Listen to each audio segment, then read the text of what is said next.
going to be taking a look at our cable to hydro conversion generationally.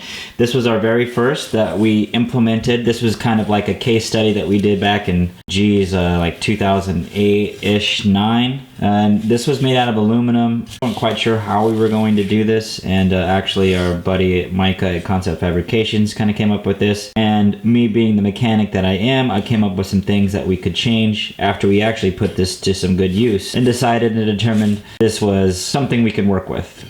The first one was made from aluminum. This is our first that we made out of steel, and this actually was our first prototype, and we were working with material thickness. It actually wasn't very thick at all. Of course, I am a mechanic, so I'm always concerned about how we're going to get to nuts and bolts, because we made some complaints from engineers. These engineers don't make it right. They need to start thinking about us, and you can see the service holes that we added here. And it was okay, and we were limited on how we knew how to manufacture things, so this could have been much better, but this was the best that we could come up with at the time. And our next generation was, okay, we need to get to those nuts back behind the pedal assemblies, so we added some service holes here.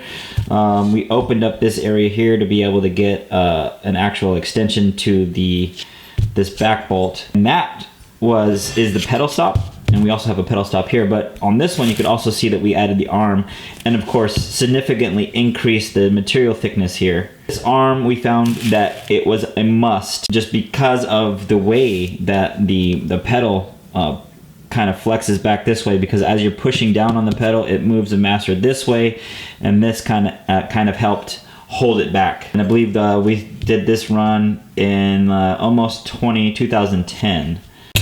And this is our current version. You can see it's much better. Manufacturing processes increased exponentially. Micah's really got a good hang of building this stuff. Added the arm, we added powder coating, we got hardware.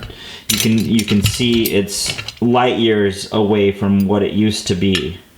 And of course this massive service hole here, because again, I am a mechanic and all that stuff is very important for me, because I know how this stuff goes together, and there's a lot of thought going on here. There's lots of brakes in here, so it contours the pedal better. Now sits flush, it didn't used to sit flush.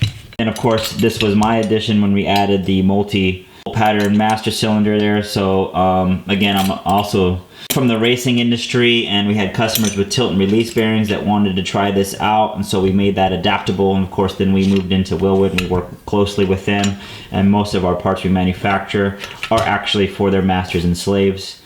But this is significantly much better than the beginning. So thank you very much for our loyal customers, and I'm glad that you're happy with our products, and we hope to continue to grow.